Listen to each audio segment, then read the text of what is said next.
একটা success story শুনি আজকে। আগেও একবার শুনিয়েছিলাম, আমার ভালো লাগে আপনাদের কাছে সাকসেস স্টোরিগুলো বলতে। অনেক আছে, তার মধ্যে কখনো কখনো একটা দুটো আপনাদের সাথে শেয়ার করি। আজকে সেই রকমই একটা সাকসেস স্টোরি আপনাদের সাথে শেয়ার করছি। নমস্কার, আমি মালবিকা আর আপনারা দেখছেন মেইন স্ট্রিম লাইফ এসেনশিয়ালস। আজকে যেটা আপনাদের কাছে বলবো, আমারই একজন স্টুডেন্ট, ও আমার ছিল 2018-19 ব্যাচ, সোনামণি। ও যখন আমার কাছে শিখতে আসে, ও শিখছিল ভালো, ওর ইচ্ছেও ছিল। মেয়েদের যেটা হয় আর কি, সংসার থাকে, সংসারটাকে দেখে নিয়ে সবকিছু করতে হয়। এতদিন পর আজকে সে আমাকে ফোন করে জানায় যে ও একটা পার্লার ওপেন করতে চলেছে। আমি শুনে খুব আনন্দ পেয়েছি, খুব ভীষণ ভালো লেগেছে যে সোনামণিও একটা পার্লার ওপেন করতে চলেছে, নিজের পায়ে দাঁড়ানোর চেষ্টা করছে। হ্যাঁ, সবার পক্ষে তো সম্ভব হয় না, কারণ একটা পার্লার ওপেন করতে গেলে বা নিজের পায়ে দাঁড়াতে গেলে বা বিজনেস করতে গেলে মহিলাদের, যারা কিনা, আমি বড় পয়সাওয়ালা ঘরের কথা বলছি না, আমি বলছি যাদের সামর্থ্য কম অথচ চোখে স্বপ্ন অনেকটা আছে, তাদের কাছে অনেক বড় ব্যাপার একটা সাহস নিয়ে ঝাঁপানো, একটা সাহস নিয়ে এগিয়ে চলা। সেটা কিন্তু ভীষণ কঠিন ব্যাপার। আর তাছাড়া একটা খুব সাহসিকতার পরিচয় দিয়েছে এই সোনামণি। এই সাহসটা খুব দরকার, যে পারবো কি পারবো না, আত্মবিশ্বাস। কতটা সোনামণি সফল হবে কি হবে না সেটা পরের কথা, বাট তার চেষ্টাটা অনেকখানি।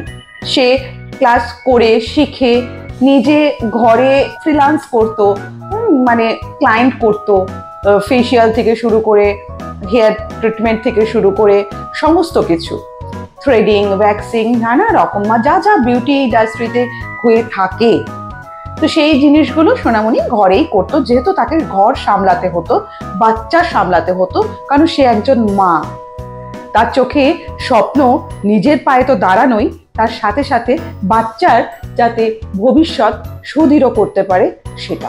তারা যেভাবেই হোক, তাদেরকে মায়েরা যেভাবেই হোক, কষ্ট করে হোক, বাচ্চাদেরকে কিন্তু কখনো ফেলতে পারেন না। বাচ্চাদের জন্য সমস্ত কিছু। তাই সেই বাচ্চা আর ঘর সামলে আজকে যে পার্লারটা সে ওপেন করলো, তাতে আমি ভীষণ খুশি। আর ভগবানের কাছে, ওপরওয়ালার কাছে প্রার্থনা করি সোনামণি যেন অনেক বড় হয়, তার এই ছোট্ট একটা পার্লার যেন অনেক বড় পার্লারে পরিণত হয়, সে যেন আরো ভালো করে এই জীবনটাকে এগিয়ে নিয়ে যেতে পারে। কিছু ঝলক আপনারা দেখুন, তার মুখ থেকে শুনুন।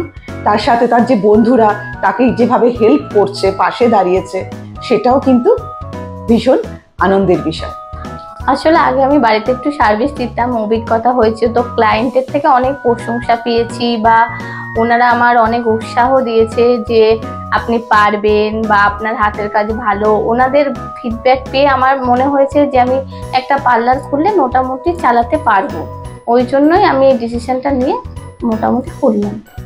আমি এখান থেকে একটু খবর পেয়েছিলাম, তো সাউথ সিটি মলের অপোজিট মালবিকা ম্যাম রয়েছেন, লরিয়ালের থেকে শিখেছিলাম প্রোডাক্ট, লরিয়াল থেকে শিখেছিলাম। ম্যাম খুব যত্ন সহকারেই শিখিয়েছিলেন কাজটা হাতে ধরে, যেটুকু ম্যাম আমাকে কাজটা শিখিয়েছিল, প্রপারলি পুরো অনেকটাই আমি শিখতে পেরেছি ম্যামের কাছে। খুব কম সময়ে আমি অনেক বেটার কাজ শিখেছি। এখানে মোটামুটি অনেক সব রকম ক্লায়েন্ট রয়েছে। তো আমি দেখলাম যে কি বলবো, মফস্বল টাইপের যে জায়গাতে এখানে এসে একটু করে দেখি, কিছু মানুষের যদি আমার কাজ ভালো লাগে তাহলে আমার ভালো লাগবে সার্ভিসটা দিয়ে। ব্যবসার থেকেও বড় কথা, যদি কোনো ক্লায়েন্ট একটু খুশি হয় কাজ পেয়ে, বা তাদের আমি কোনো রিল্যাক্সেশন দিতে পারি, তাহলে আমারও একটু ভালো লাগবে। এই জন্যই করলাম। না, চাকরি করি না, আমি প্রথম থেকেই বিউটিশিয়ানেরই কাজ করছি। আমার সব থেকে বেটার লাগে, আমি নিজে যদি কোনো মানুষকে নিজের থেকে কিছু করে সার্ভিস দিই, সেখানে মানুষের একটু সাহায্য হবে, আমি রেটটাও ওনাদের একটু বুঝে নিজের মতো করতে পারবো। কারণ আরবান ক্লাব তো ওখান থেকে আমি যদি যাই, সেই কোম্পানিকে একটা টিপস দিতে হবে। তো আমি ভেবেছিলাম যদি আমি নিজের থেকে যাই, তো সেই টাকাটা যদি আমি ওনাদের থেকে কম নিই, তাহলে ওনাদের একটু সাহায্য হবে। তাই জন্য আমি নিজে করার চেষ্টাটা করেছি। যদি বলেন বিউটির দিক থেকে, তো আমার কাছে সবই রয়েছে, ফেসিয়াল থেকে শুরু করে যাবতীয় যে কাজগুলো হয় সবই করা হয়। আর মেকআপের থেকেও যদি আপনারা করতে চান তাহলে সেটাও সার্ভিস দেওয়া হয়। তো ওইটা করলে কি মানে আপনারা বিয়ের সময় যে মেকআপটা করেন ওখানটায় যে সৌন্দর্যটা হয় ওই জন্যই করা। স্কিনের মধ্যে যেমন pedicure, manicure, facial, detain, face থেকে, হেয়ার থেকে বা মেকআপ থেকে যে যে সার্ভিসগুলো হয় আমাদের পার্লার থেকে সমস্ত কিছুই সার্ভিস দেওয়া হয়, এমনকি নেল আর্টের কাজও করা হয়। আমি এমনই সেট করতে চাইছি যাতে প্রত্যেকটা মানুষই করতে পারে, কমফোর্টেবল দামই রাখতে চাইছি যাতে সবাই মোটামুটি করার মতোই প্রাইস রেখেছি, খুবই নর্মাল প্রাইস রেখেছি। আর সার্ভিসটাও মানুষের নিলে বুঝতে পারবে যে যে রেঞ্জে রেখেছি আমি সেই মানে অনুযায়ী মানে টাকাটা আমি রাখিনি। তো মানুষ যদি একবার সার্ভিস নেয় তাহলে ওরা বুঝতে পারবে যে সার্ভিসটা কতটা বেটার মানে টাকার অনুযায়ী। তো যদি সবাই করে দেখেন তো বেটার সার্ভিসই পাবে আমার মনে হয়। পরিবারে কেউই সাপোর্টার নয়, শুধু এই কাজটা আমার নিজের খুব পছন্দ বা আমার এগিয়ে যাওয়ার ইচ্ছাটা আছে বলে একবার করে দেখছি কতটা এগোতে পারবো। ওই জন্যই আমার ভালো লাগার থেকেই আমি এই ব্যবসাটা করছি। আমার এই পার্লারটার নাম হলো মনীষ বিউটি গ্লো, আর এই জায়গাটা হলো student club, Kalibazar student club বলে যেটা মিলন সংঘ।